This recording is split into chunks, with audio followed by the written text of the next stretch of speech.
Ladies and gentlemen, we are going to dive into this conversation of 365 firsts and the challenge that Anne is bringing to the world and to people everywhere so you can become your greatest possible self and live a life of greatness. Before we dive into that, though, and this courageous conversation we're going to get into, I want to talk to you because you're becoming your greatest possible self. So I acknowledge you. I acknowledge you for showing up, doing your best, doing what you can every step of the way, and all the while being resourceful, being coachable, asking for support, asking for help, investing in yourself, investing in the process, and doing what you need to do to take your next big leap. So I acknowledge you. However I can support you in growing and making a bigger impact, being your greatest possible self even more, let's explore that. We'd love to have a conversation, hear more about what is important to you. What do you have to accomplish? What lights you up? What lights your soul on fire?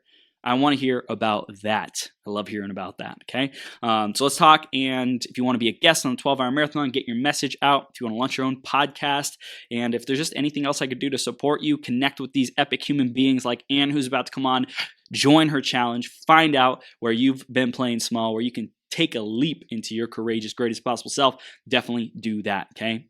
Super, super important to me that you step into your greatness. Next up is the iTunes review of the week. This week, it's Stephanie Zito. Inspiring podcast, Stephanie says, I love Chris's mission and attitude towards life. Again, a lot of great tips for self-development and running my business through this content. Thank you so much, Stephanie. I appreciate you sharing that review. And if you are listening right now, and you want to get a chance at getting shouted out on a future 12-hour live stream, go to beergps.com/iTunes or search Greatest Possible Self on the Apple Podcast Store and give us a review there. Let us know what you love, what you want to see more of, and how we can improve the show for you even more. Thank you so much in advance for doing that. And definitely subscribe to the podcast because we release an episode just about every day, and it's awesome sauce stuff like Anne's interview. It's about to come up. So speaking of Anne, grab a piece of paper, grab a pen, be ready to take notes, be ready to take action, be ready to put something into your calendar. I have a feeling like you are not going to leave this conversation without first doing something that you're going to do something for the first time, probably. So be ready to take action. Stick around all the way through to the end because this commitment that you're about to make or could potentially make through this conversation could change the rest of your life. Let's introduce Anne, then we'll bring her on the screen. Anne Bernard's claim to fame are 1, that since the age of 9, she's pursued facing her fears, and 2, she's tried everything she ever wondered about or wanted to do. So much so, she's now made it her business to keep chasing new experiences and first times and getting others to do the same. She has 24 years in the United States Marine Corps, traveled to 41 countries, and plans to double that number, has started 3 startups, has failed miserably, and lost everything to the point of becoming almost homeless, and has self-published 3 books. She's always looking for her next adventure. She's lived a life of no regrets, never holding anything back, always building on her experiences and failures to grow who she is as a person and a contributing member of society. And we are blessed, and we're going to have an epic freaking conversation today. And I want to ask, Anne, are you ready to rock the house, Superwoman? Yes, I am. I love it. We are live on Becoming Your Greatest Possible Self, and we're going to have an epic freaking conversation today. So we're going to dive right in. A life of greatness. What does that mean to you, Anne? A life of greatness. I've heard you say it. For me, it has absolutely been about pursuing my potential. Yes. It's knowing what I'm capable of doing and wanting to reach that point of greatness that I know is in me, that in the things that I can achieve. Absolutely, that is living greatness. Yes. Pursuing your potential. I love it. Who is it? Is it Earl Nightingale that says success is like the pursuit of a worthy ideal or something like that? Continuous pursuit of a worthy ideal. I think he's a personal development guru from I think the 50s or the 60s. Yeah. I think he says something like that. So I love it. And I love But I like how many of your other guests have said this. And by the way, you've had awesome guests on your show. Thank you. Last week and today and in the past, but I've been really following in the last couple of weeks, and just awesome guests. And all of them have said that shifts and that moves, right? Because as you progress, as you grow, as you continue on that journey, it's a moving target. Yeah. So, but that's the beauty. That's Yeah. the beauty of life, is that you really never get there. So that's why life continues to be interesting, because you got to keep going after it. You get to generate it every day. Like, who am I today? Who do I get to be today? What's possible today? What's the first that I get to accomplish today? So I'm gonna plug there's a better version of me that awaits to wake up tomorrow based off of what I do today. Wow. So what you do today absolutely matters for tomorrow. And those little things you do today become big things over time. That's huge. And I love it. I love it. Okay, so tell us a little bit more about what you do either in the military or with the 365 First Challenge, whichever you want to share about what you're standing for. What's most important to you these days? Okay, well, I love the Marine Corps. However, it's the journey. So what the Marine Corps means to me, I joined the Marine Corps at 17. I turned 18 in boot camp, and did 10 years on active duty, and to pursue my entrepreneurial dreams and endeavors. And then 3 years of doing that, like you said in my intro, lost everything, went completely broke. And that's when a friend said, hey, you're still in the inactive ready reserves. And I was like, no, I'm not. He's like, yes, you are. He was right. And I found myself going back to the Marine Corps. And it's funny because when I came in at 17, and I knew way before that I wanted to be a Marine, I drank the Kool-Aid. And I'm not saying that the Marine Corps is not as amazing of a concept than the history that is behind it, but it's made up of people, right? And people are with flaws and imperfections, and so there's no such thing as a perfect system as soon as you throw people in the mix. Yep. But so when I returned, and having had gone through the struggles of an entrepreneur, I viewed the world completely differently. So my relationship with the Marine Corps shifted and changed as well. However, it was always there, and it was going home, because the Marines and the friends I had there, those are my brothers and sisters, brothers in arms, sisters in arms. So it's always been amazing to have had the Marine Corps there. And then we can go into the journey, but God's the one that really brought me back to the Marine Corps. And I was at a point where I was like, it's not where I want to be. This is not what I want to be doing. And it's one thing about when you stop following your will and you start following God's will. And like, God's like, no, this is where I'm putting you. And you're like, this is not where I want to be, but okay. And that's how I ended up in Germany the first time. And that just, it was just another, the way God, when I completely gave my life to God, the way that he started working in my life was just incredible. So finding myself in Germany, traveling all over Europe was amazing. Now, my second time in Germany, back in the Marine Corps. But let me back up. So when I gave my life to Christ, and this is based on backing up for people that are watching. If you know my story, then you're caught up. But if you're just hearing this for the first time, catch us up. I listened to Chris's show when he had Jonathan. Yes. I'm forgetting his last name. What is his last name? England. England. Yeah. Which, by the way, he's ready to come to Vegas. We just need to get a venue for him. Yes. That is how you make things happen. Yes. Where was I going with that? Oh, so Jonathan talked about giving his life to Christ, right? And completely submitting his will. And then Chris mentioned, he's like, I'm not sure I've done that. And then I was typing to you and I said, trust me, you will know when you have. Yeah. Because he will likely take away what matters to you the most. Wow. So what God asked me to do, right, the dying to self process is like, you need to lose your identity as an entrepreneur. You need to let that go. And that, I had an identity as a Marine, but it was nothing compared to my identity being an entrepreneur, because being an entrepreneur is something that as a little girl I used to think about, I used to dream about. And to have the drive, the passion, the ego, the narcissism that went with it, of, wanted to do something new, something major, like I knew it was in me, it was gonna happen. And for God to say, no, you let all of that go. It took me 2 years, and I would wake up at night and wonder, if I'm not an entrepreneur, if I'm not this driven person, then who am I?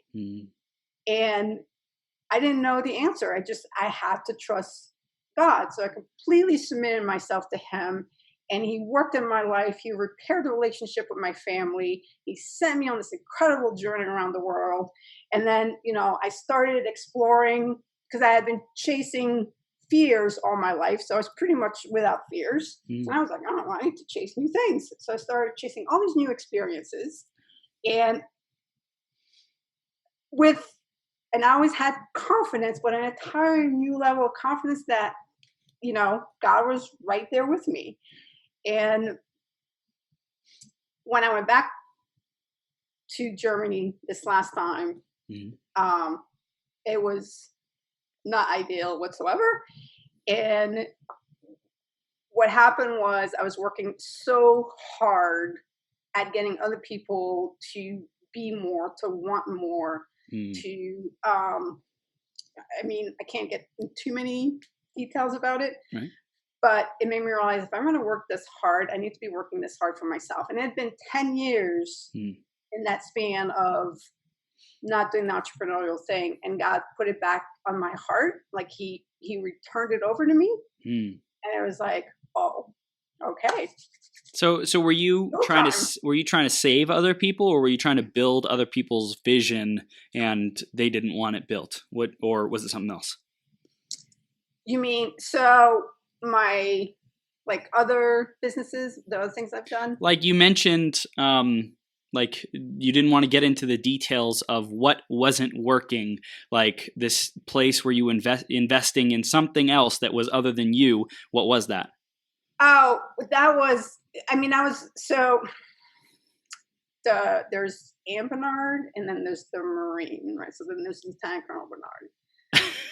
She's similar, but not exactly the same, right? So when I put the uniform on, I kind of download what it means to be a Marine. Wow. And I am an alpha amongst alpha, as in, I rule the alphas, right? And if I stay in that environment too long, it's not good. Wow. It's just because there's certain portions of my personality that are best leveraged in small amounts. And in that environment, it's like in very high amount. So I become a workaholic. It's just not a good environment for me to be in for a very long time because of my personality. But also, and I want things to be done right. I'm a perfectionist.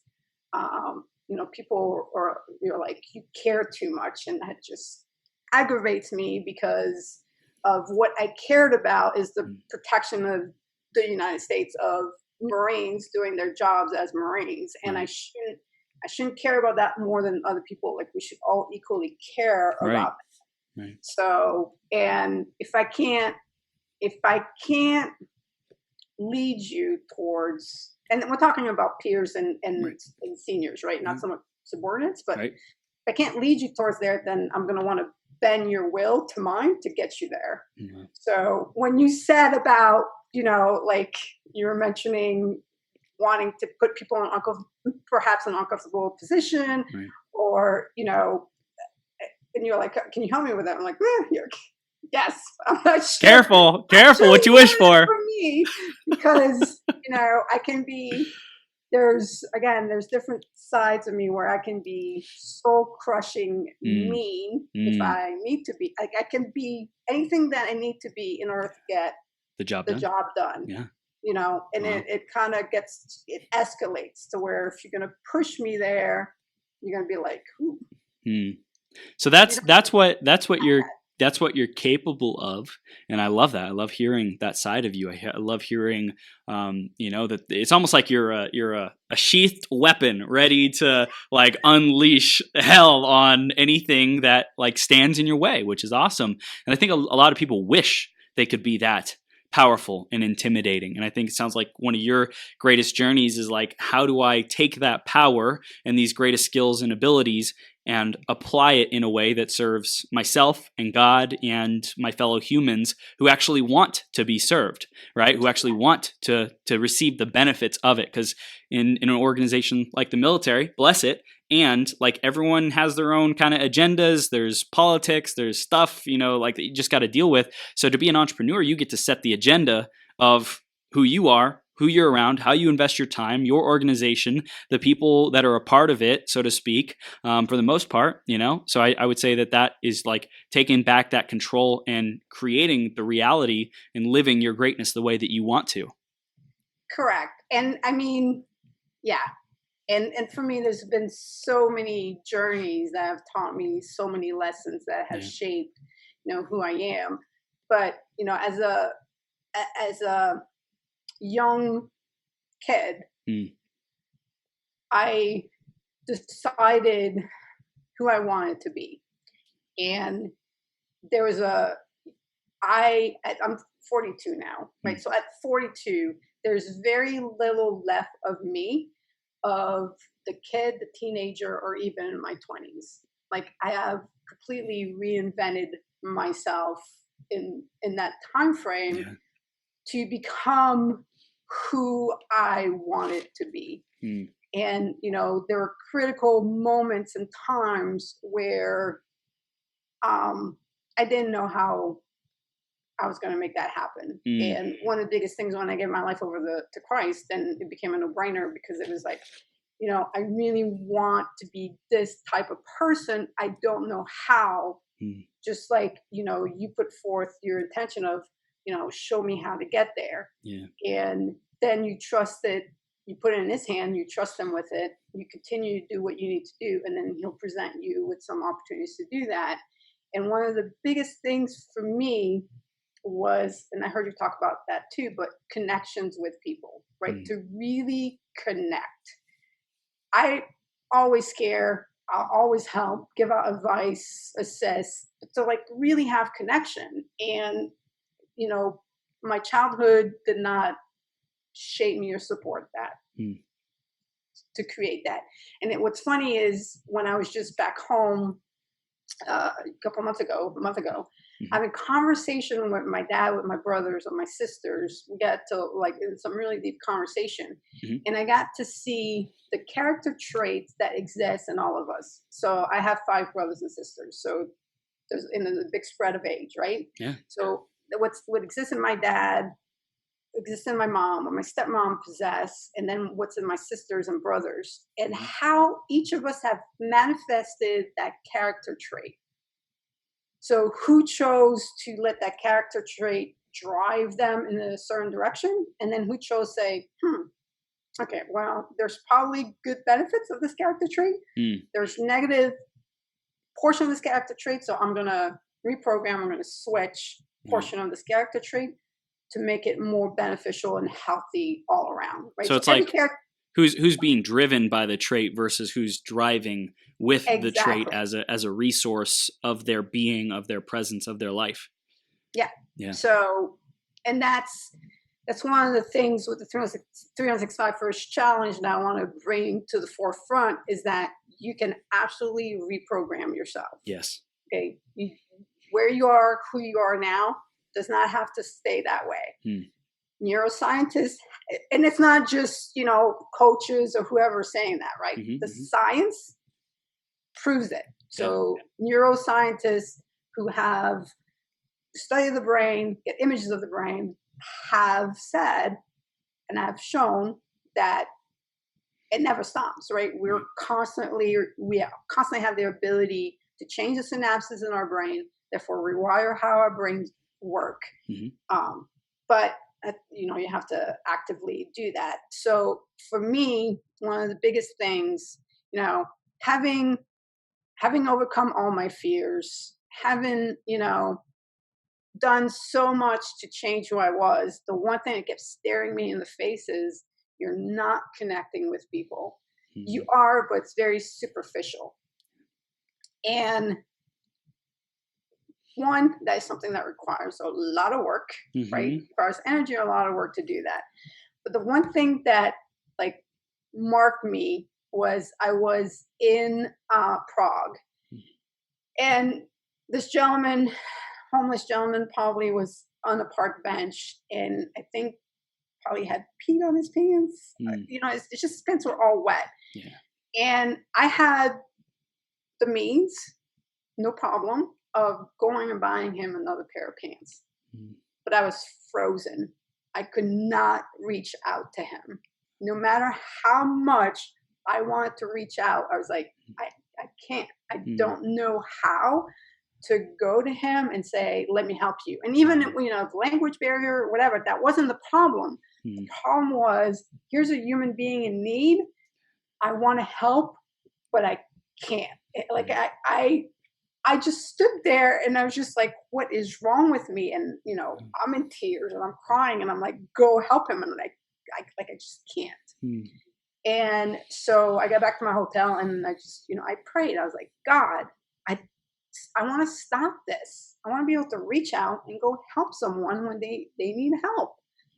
And anyways, I went on this journey of traveling and I did Airbnb, and people opened up their homes to me, and staying with them and them being so open allowed me to start being more open. Like, I'm staying in your house, you're taking care of me, we started talking more traveling, and then I went on like hundreds of first dates. I'm not exaggerating, like hundreds of first dates, right? But just like, okay, in the time frame we have together, my mission is to connect, like truly connect. Because the initial thing was like, okay, let me work on connecting, and then I can work on continuing that relationship. And then working as far as really continuing a relationship, like, let me focus on my family in doing that. Yeah. And I spent some time with them, and like nothing earth-shattering happened as far as our relationship getting better. And I was like, okay, well, this is going to take more time because, we have to get to know each other more. We have to trust one another more. And now, it's more at that level, and we'll do Marco Polos together. And because I love my family, because we're so alike and they're just a riot, like just a crazy bunch, right? So I love them. And so now, like, I'm more in this space of, okay, well, this is what it's about for me. And doing the 365 First Challenge and understanding this is a hard thing for most people to do. So they're going to need a lot of help doing that, which means I need to connect with them. So whether it's connecting physically or via social media, videos, my podcasts. Yeah. Because, again, ironically, right, AI has proven this, that through your voice, and humans can do this, they're just not realizing they're doing it, right?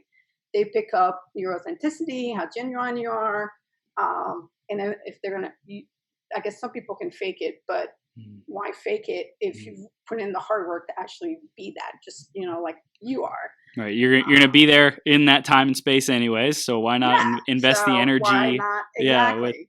Yeah. So understanding that I've gone down the road of being a life coach. I didn't like that because, and this was so back in 2008, right? So coaching had just hit like the street, right? And well, actually 2005 is when I started with life coaching and realized people move too slow. Like I don't have the patience for this. Because I didn't understand. Like for me, I want to do something, I just do it. Like I don't understand what's so hard about that. It just didn't register. So then I switched over to business coaching, and I understood that people will do more for their business than they'll do for themselves. So, but with business coaching, I started running other people's businesses, and I was not getting paid the kind of amount that I needed to be running the business for you.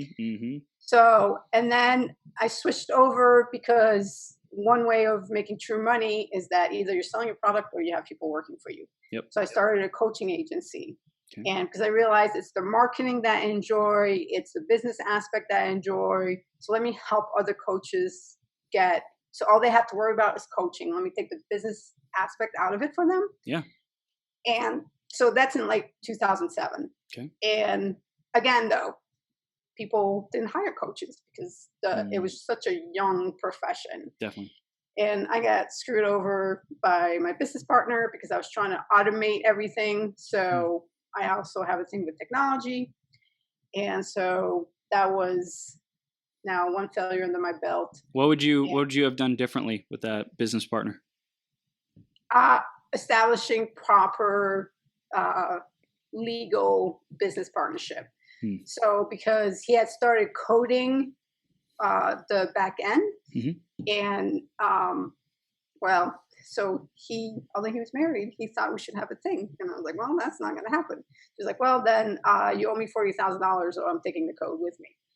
And because I didn't have the proper things in place, there's nothing I could really do. Right. But the other thing was I had hired a publicist, and he had gotten me awesome press because it was around the new year. And I had done multiple, I was in articles that include the Washington Post, on Fox News, the local Fox News, all kinds of stuff. But the phone was not ringing. And so that happened. And then the thing with the business partner, and it just took me under, because this was my first kind of, I had already shifted from life coach to business coach, now the coaching agency, and it had just become a little too much. Yeah. But then a week and a half later, I started a web startup. And so brought in an entire team of developers together that were recruited in different places.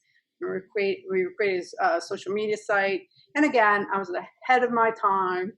This when social media, the terminology was brand new on the street. Yeah. People didn't understand. Twitter was 6 months old. Wow. And yeah, so should have moved to Silicon Valley. I think things might have turned out differently. But in all of this, Chris, things that, I felt like I was owed success because I wouldn't let nothing stop me. So I would listen to all of these people that would say, if you face your fears and if you go after it, and if you do this, success is going to come to you, and blah, blah, blah. And I'm like, I'm doing all of this and it's not happening.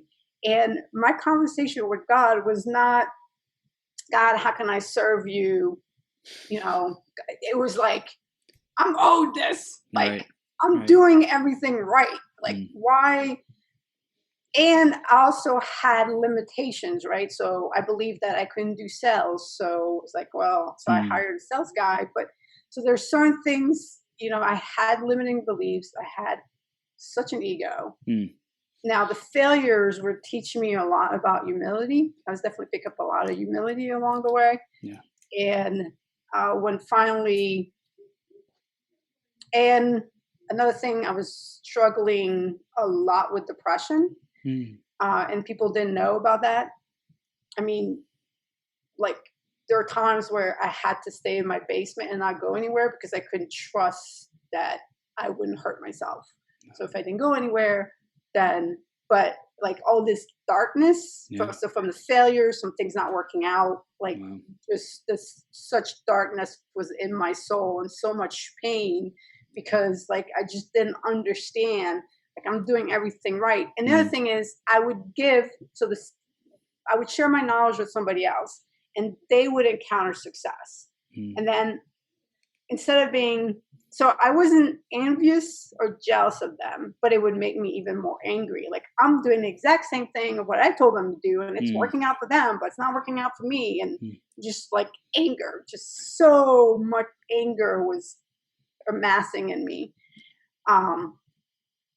I ended up going back to the Marine Corps, moving to New Orleans, eventually closing the business. And I felt like I had turned a new leaf. I had a new, and kind of like Jonathan's story, right? It's kind of like, I went through all of that, and now I'm in the big easy, and things are good.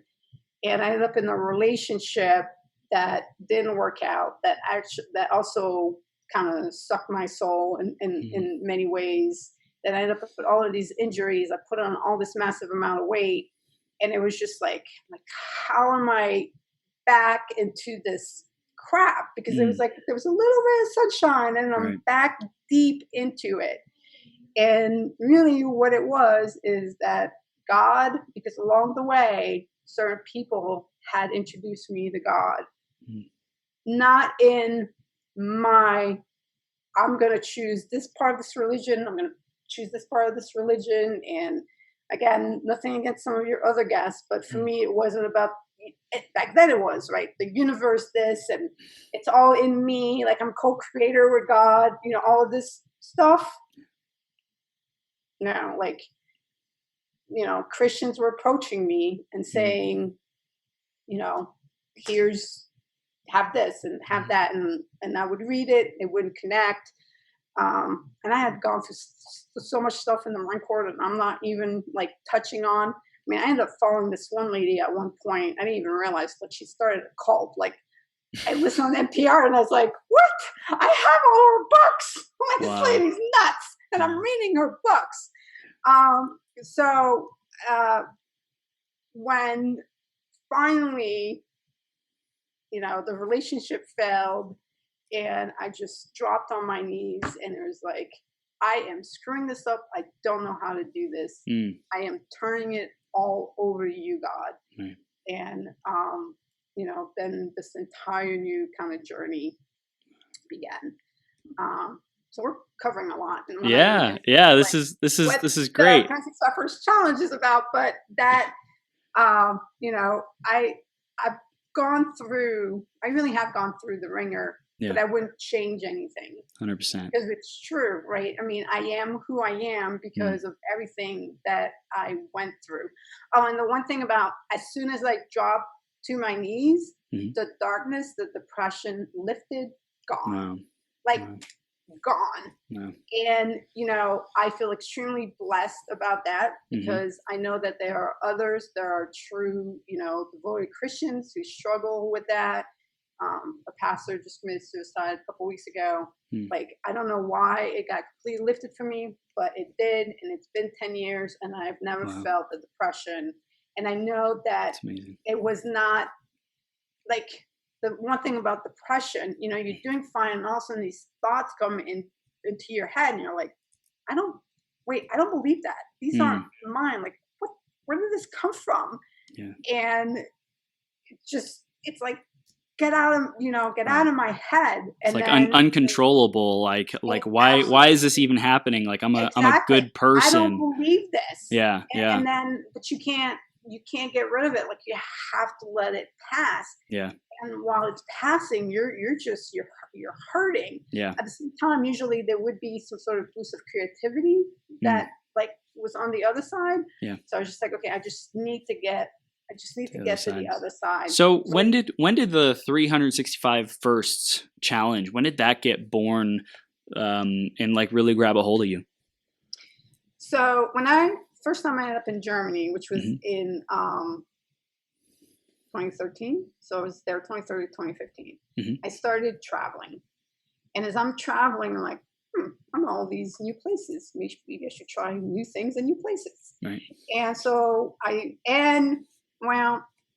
big thing that kicked this off was I shared an office with this Master Gunnery Sergeant Ward, Rob Ward, and bless him, prayers for him. He is going through brain and lung cancer right now.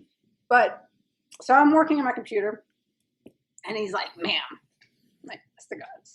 It's like, "You should get a mountain bike." I'm like, "What?"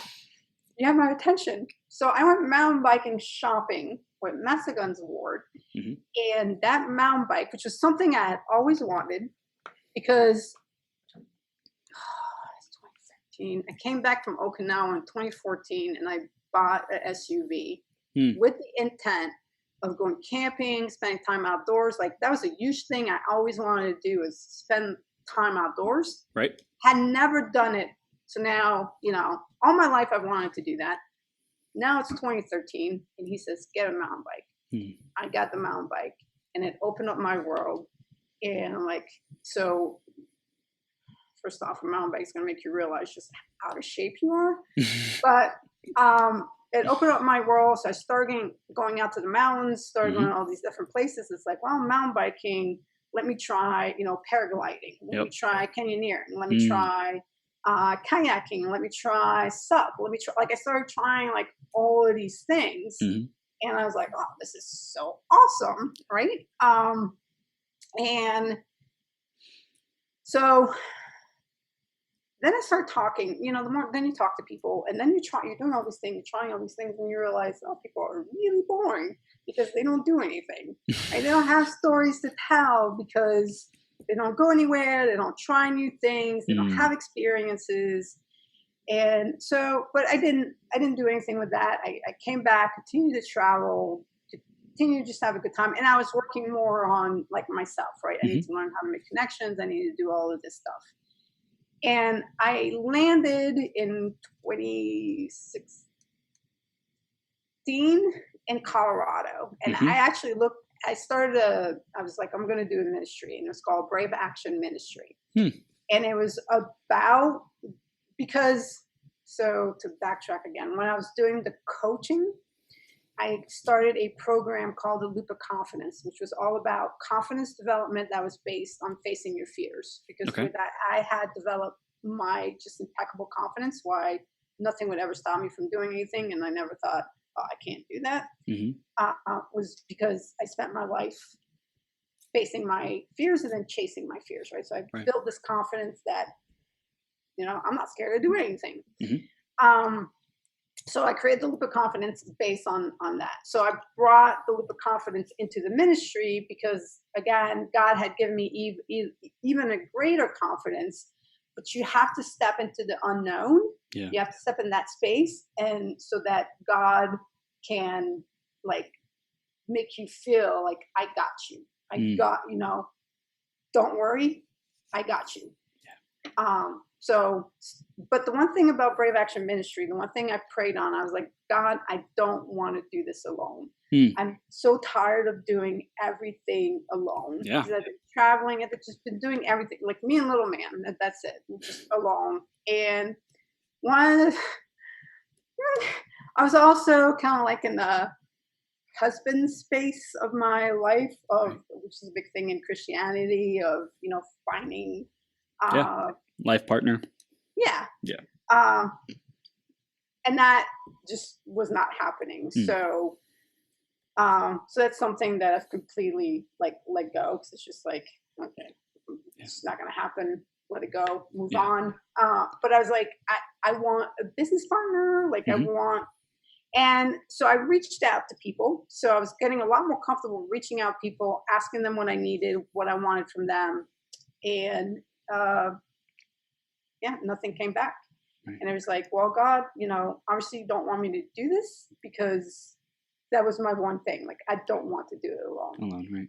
And so I had to let that go. I ended up going to Okinawa for a couple of months, and then going back to Germany. And then it was back in Germany that, like, okay, observing people, like, what do people need? Like, how do I get them to step out of their comfort zone, to face their fears, to have more experiences, to increase their story, to not be so damn boring. Like, I bore easily, and I don't, like, literally, like, those hundreds of dates I went on, not one of those were dinner dates, because we're not doing dinner dates. Like, because odds are I'm sorry, but you're gonna bore me, right? Yeah.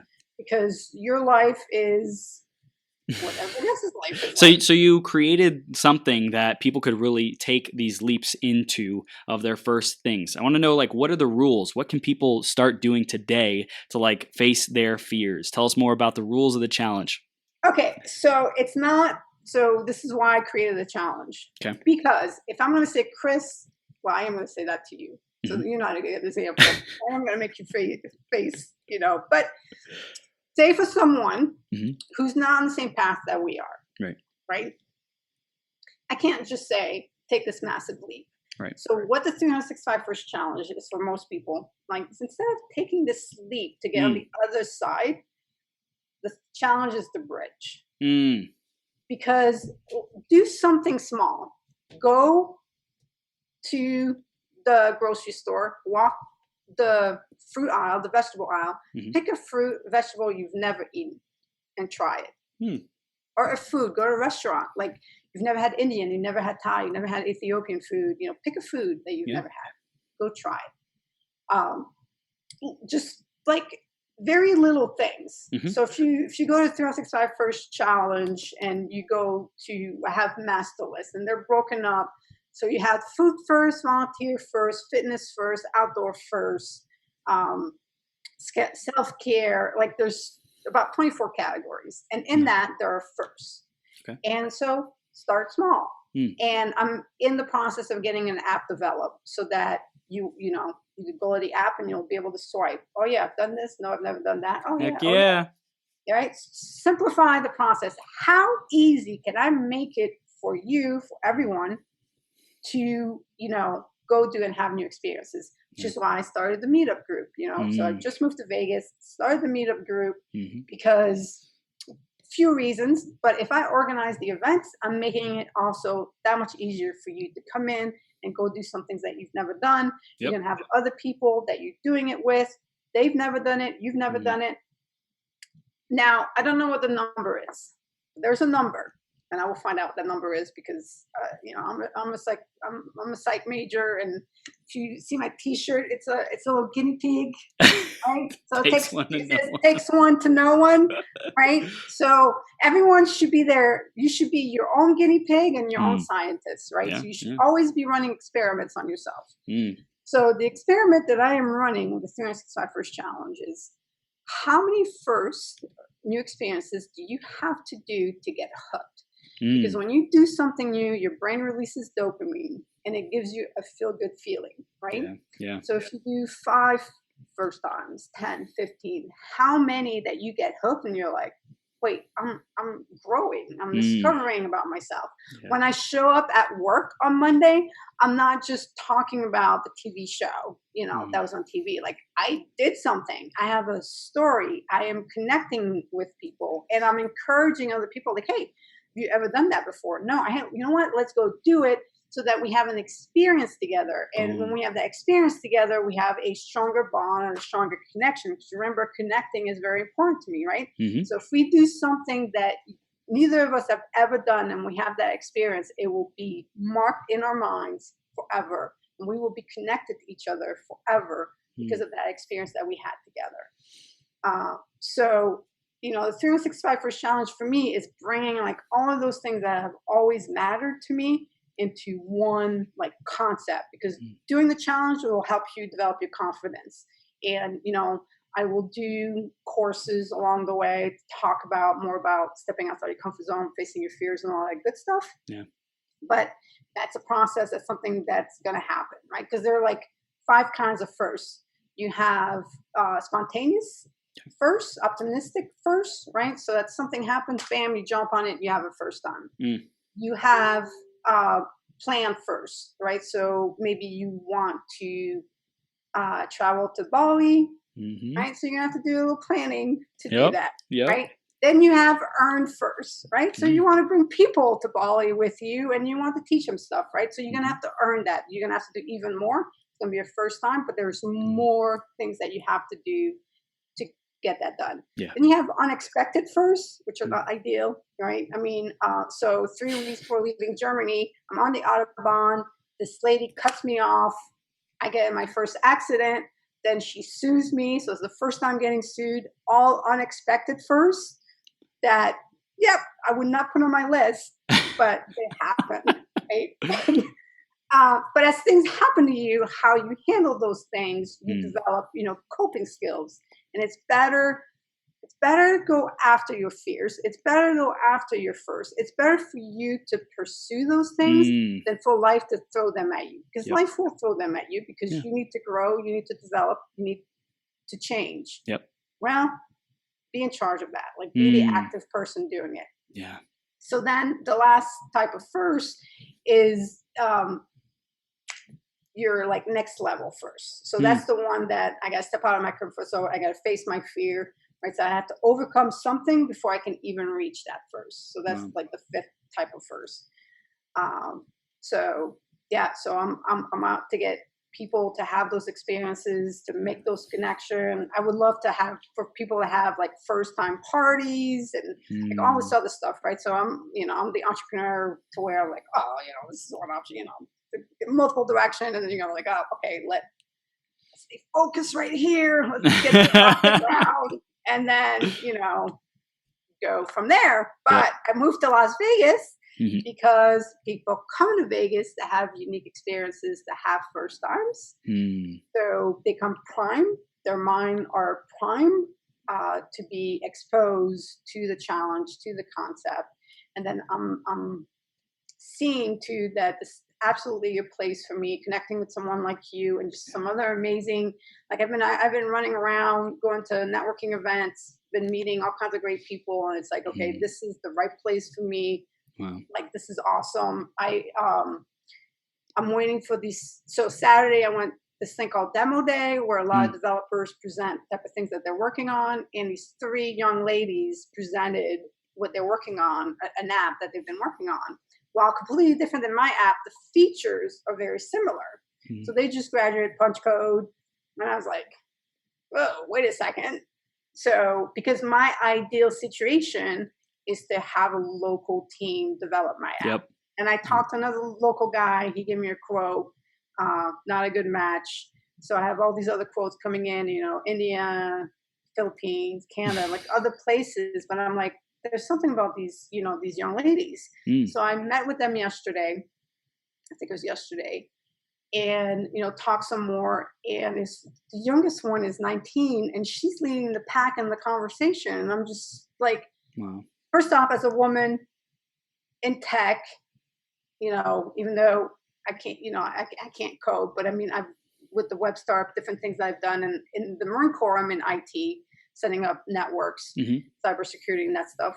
Yep. So, it means a lot that, okay, what, if I can give these young ladies a chance, like get them to, help build their confidence in saying, hey, yeah, I'm going to give you this project, even though for me, it's a more risky proposition because they barely have any, like they don't have a whole lot of experience, right? But it's worth it if I can help someone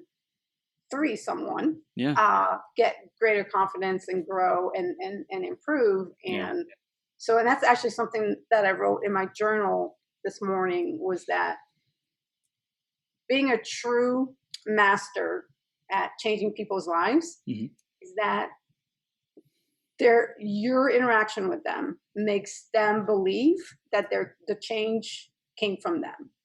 Right? So to be like a true master of change, of helping people, they won't even know it's coming from you. Wow.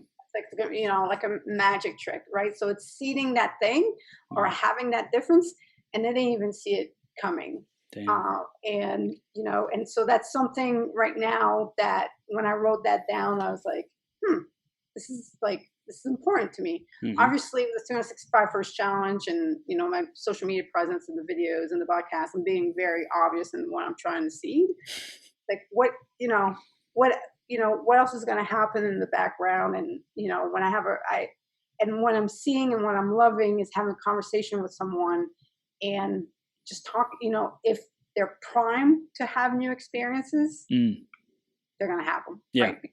I talked about it and they're like, wow, yeah, I should be doing that. And they start having it. And then that leads to something else. And it's like, okay, I've launched the dominoes. I just want to go around people and saying, are you ready for me to push your domino? Yeah. Push the domino. Yeah. Is the momentum what is it? Is it like, it's not, is it inertia? And it's like whatever, it's the potential. The potential is like built up, ready to burst. And all you got to do is like, and then it's like, and that's what I'm going to do. I'm like, okay, because like I said, right.